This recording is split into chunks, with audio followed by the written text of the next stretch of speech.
Alright, so the wind is crazy today, and I'm going to try to make a really short video, like an update on the queens. By the time you watch this video, you will have already watched a video of me making a cell builder, and in that video I add some pictures and some video of a green nuke that I made some cells with. I ended up making 42 or 44. Okay, I'll put it on the screen here just so we know, but somewhere in there, somewhere in the 40s. And I'm here checking these today. It's very windy, so I'm hoping the wind noise doesn't mess with it.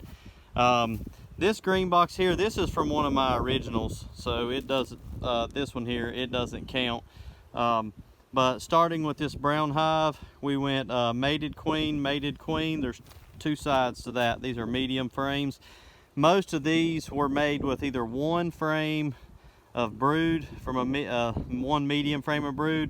Some of them were two medium frames of brood, or a medium frame of brood and honey. You get the gist. 1 to 2 frames. So we went mated queen, mated queen, mated queen, mated queen.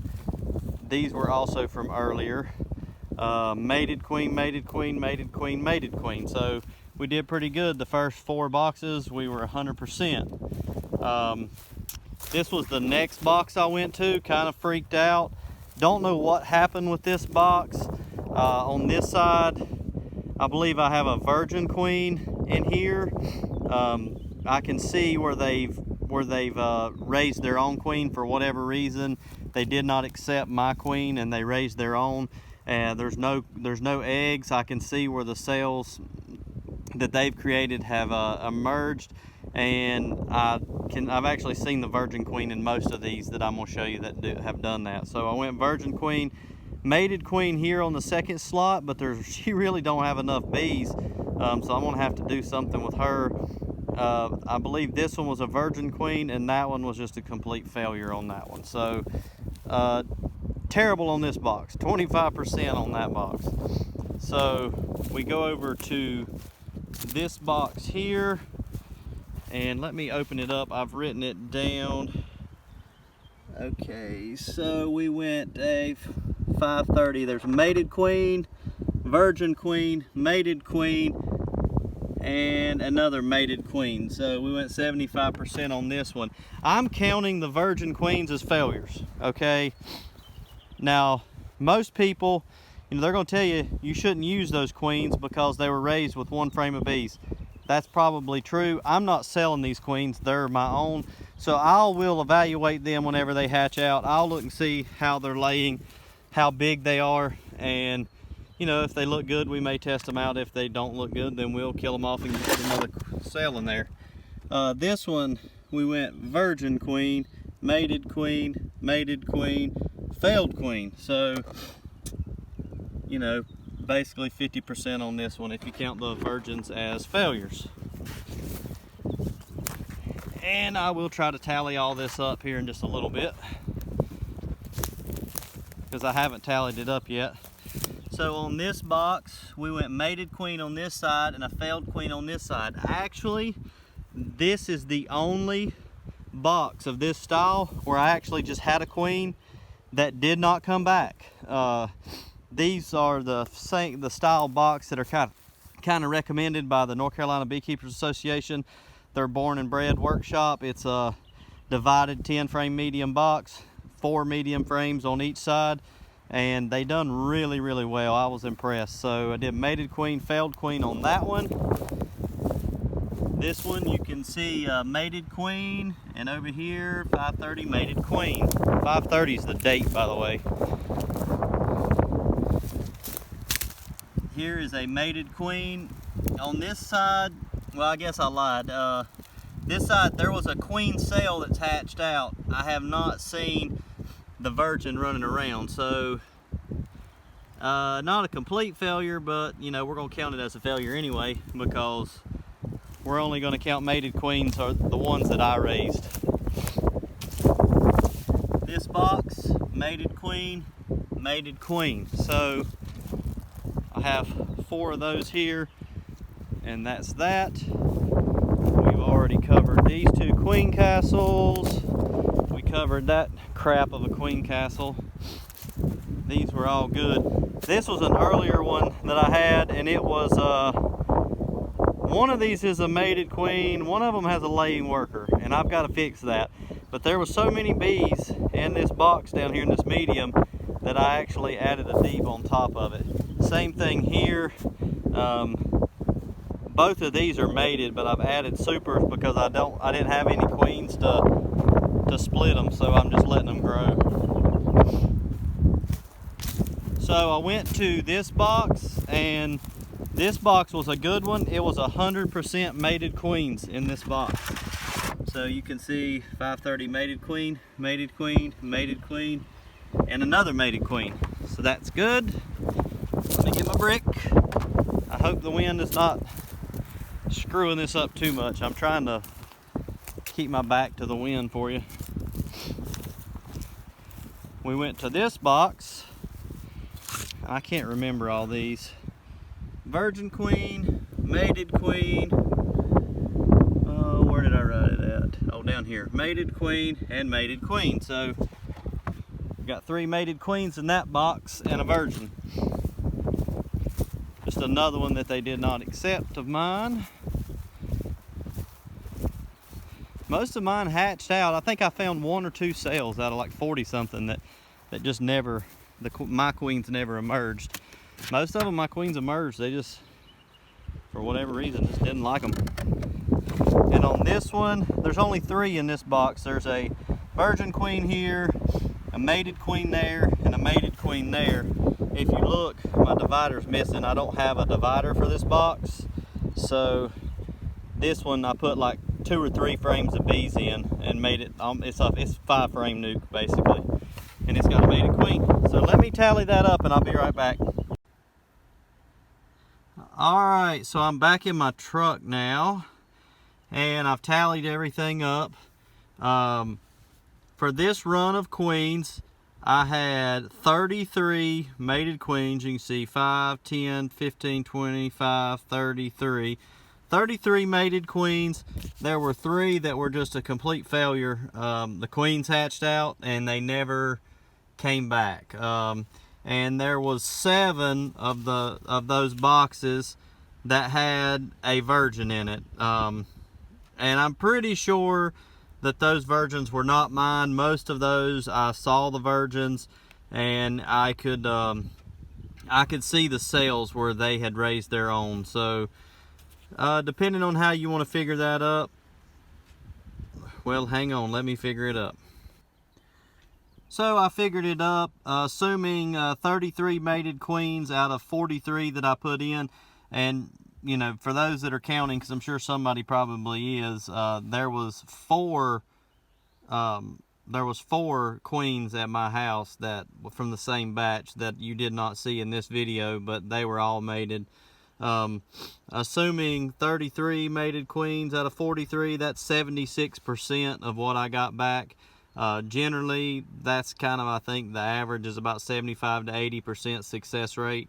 So it's right there. These virgins, if they come back mated and they're successful, then that would be 40 of 43, which would be about 93% success rate. So I'm not complaining about that.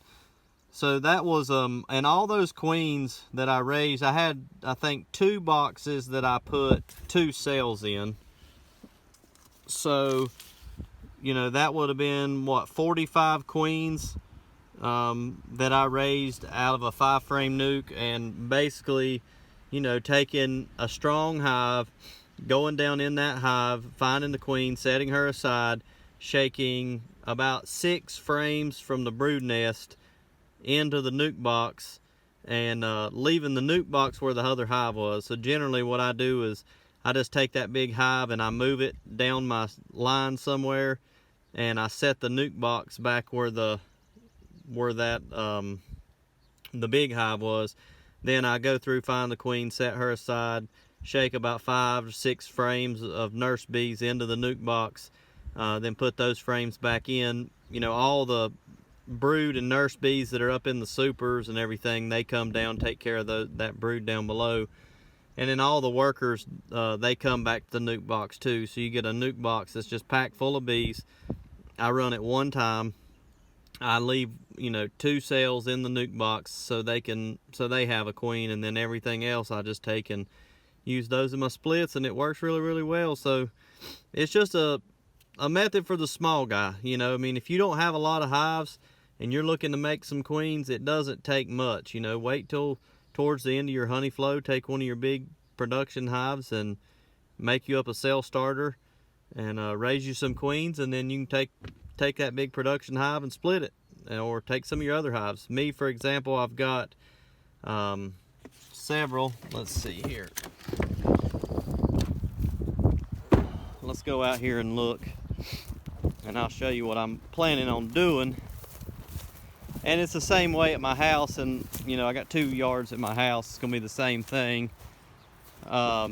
This box here did not produce any honey, so I'll probably split them. Same way here. This box here, it was actually, this was two swarms, and both of these were swarms at my house that we've got videos on. But this swarm, for some reason, this box, the queen is a drone layer. She has filled that whole box. There's about 8 frames of drone in there. So I combined the 2 together with this good Queenrite colony here, and I'll let them sort that out, and then I'm gonna end up splitting it up into several, probably 3 or 4 hives from that box. Same thing here. This one, it's got a super honey up here, but they really did not produce that much, for the size that they are. This was an overwintered colony. They should have done better. They didn't, so they're going to get split up as well. This one I'm not going to split, but goodness at this wind. Let me get back to my truck. All right, I'll spin around here and roll my windows up and give you something to look at besides my pants legs. But anyway, like I was saying, hang on, let me put it in park. Like I was saying, I've got several hives that just have not produced any honey. Most of my hives that I have producing honey produced, 1.5 to 2 supers of honey. But then I've got some of these hives that, barely made 1 super. Some of them didn't make but a half a super, and they just didn't produce for me. And from my experience, if they don't produce honey during the spring, they're not going to produce any honey for me in the Sourwood honey flow either. They're just not going to be good honey producers for whatever reason. And I don't need those bees. I like bees that survive the winter, but you got to make a honey crop as well. So I'll take a lot of these hives that are not going to Sourwood, these big hives, and when I get this next run of queens, we'll split those up. And you can do that as well. Even if you've got 4 or 5 hives, and you got, say, 2 or 3 that's not producing any honey, go get you a 5-frame nuke, make you a cell starter, and raise you some queens. You don't have to have you don't have to have these big 6-foot tall cell starters. You just don't. You don't have to have that. I've never had that, and I don't see the point in it. One of the things I don't understand is, people that want cell starters that are so big that you have a nuke or an entire hive of bees hanging out the front of the hive. Please, somebody tell me, what good are those bees that are outside the hive on the ground? You need the hive body pack full of bees, and you need a lot of bees in there, don't get me wrong. It needs to be full. But, if you've got so many bees that, you go out there at nighttime when the temperatures are cool and those bees cannot fit in the hive, they're not really doing you any good. One of the most frustrating things in the world for me is during the honey flow to come out here and see a box that's bearded, because I'm sitting there thinking, those bees that are bearding, they're not doing anything for me. So, they may be nurse bees that can't fit inside the hive, but still, what good are they doing? They're not really doing any good. The only thing they're doing good is they're getting out of the hive so the hive doesn't overheat and the wax melt and the brood die. That's pretty much the only good that they're doing. And I would much rather see them out there working some flowers and bringing back some nectar. But, just my little bit of rant and just an update on the queens. You guys have a good one.